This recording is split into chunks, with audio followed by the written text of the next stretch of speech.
ایک مزے کی بات بتاؤ، میں پڑھ رہا سامنے آئی، خرگوش لکھا تھا، خرگوش جگالی کرتا ہے، خرگوش جانتے ہو نا کسے کہتے ہیں؟ خرگوش جگالی کرتا ہے۔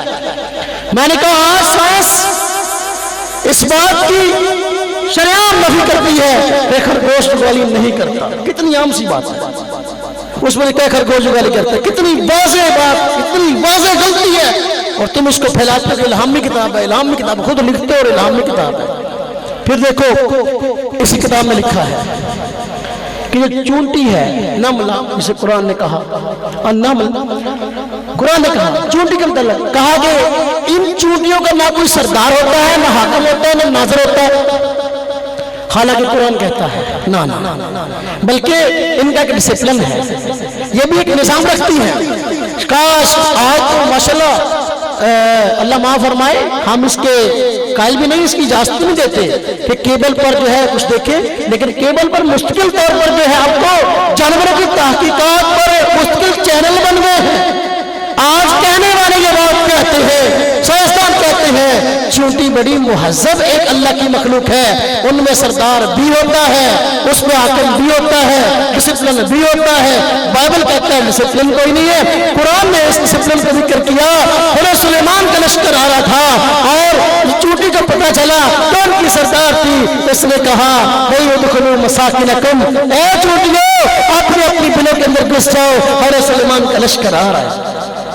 خیر یہ قرآن کی صداقت ہے، میں کہتا ہوں قرآن نے واضح طور پر جو بات کہہ دی ہے وہ حق اور سچ ہے۔ فَوَيْلٌ لِّلَّذِينَ يَكْتُبُونَ الْكِتَابَ بِأَيْدِيهِمْ ثُمَّ يَقُولُونَ هَٰذَا مِنْ عِندِ اللَّهِ، اپنے ہاتھوں سے باتیں لکھتے ہیں پھر کہتے ہیں کہ اللہ کا کلام ہے، ان کے ہاتھ کیوں نہیں ٹوٹ جاتے؟ خود لکھ کر خدا کا کلام کہتے ہیں، خود لکھ کر الہامی کلام کہتے ہیں۔ قرآن ہے خدا کا کلام، خدا ہے الہامی کلام، آؤ اس کا مقابلہ کرو، قیامت تک الحمدللہ تم اس کا مقابلہ نہیں کر سکتے۔ تم چینل بازی چھوڑ دو، اپنے رسالوں میں، اپنے ٹی وی چینلوں میں، فیس بک پر یہ باتیں چھوڑ دو۔ الحمدللہ ہم اس میں دلائل رکھتے ہیں، اور یہ دلائل ایسے ہیں ہمارے پیغمبر نے تمہارے دانت کھٹے کیے تھے، تمہیں وہ دانت ابھی تک جو کھٹے ہیں وہ تمہارے درست نہیں ہوئے، تمہارے منہ کا ذائقہ پہلے صحیح نہیں ہوا، اب مزید جو ہے بگاڑنا چاہتے ہو۔ نجران کے عیسائی آ کے ہمارے پیغمبر کے ساتھ مباحثہ کرنے کے لیے، حضرت عیسیٰ اللہ کے بیٹے ہیں، حضرت ہمارے پیغمبر نے خوب دلائل دیے اور دلائل کے ساتھ ان کے دانت کھٹے کیے۔ نا حضرت عیسیٰ اللہ کے رسول ہے، قرآن نے کہا اپنا فرمایا کہ حضرت عیسیٰ جو ہے وہ اللہ کے رسول ہے، ان سے پہلے بھی بہت سے رسول گزر چکے ہیں۔ دیکھو لیکن وہ لاجواب ہو گئے، باہر جا کے بکواس کرنے لگے کہ دیکھو مسلمانوں کے پیغمبر سے جو ہے ہم نے بات کی، اس کو بات نہیں آئی۔ قرآن نے کہا اچھا اگر یہ بات ہے تم دلائل سے ماننے والے نہیں ہو، تم ایک جگہ بیٹھے تھے دلائل سے قائل نہیں ہوئے، پراپیگنڈا کرتے ہو، آؤ میدان میں ہم تمہارا کھلے عام مقابلہ کرنے کو تیار ہیں۔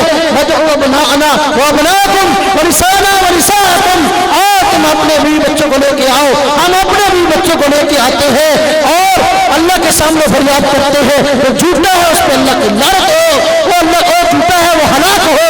حضرت پیارے پیغمبر صلی اللہ علیہ وسلم اپنے بعض گھر والوں کو لے کر آ گئے اور ادھر سے نجران کے عیسائیوں کہا آؤ وہ جھوٹا ہوگا اللہ اس کو ہلاک کرے گا، آؤ مباہلہ کرتے ہیں۔ لیکن نجران کے عیسائی آئے اور انہوں نے معافی مانگی اور کہا حضرت ہمیں معاف کر دے، ہم آپ کو سالانہ جزیہ دیا کریں گے، ہم تمہارے ساتھ آئندہ کبھی لڑائی نہیں کریں گے۔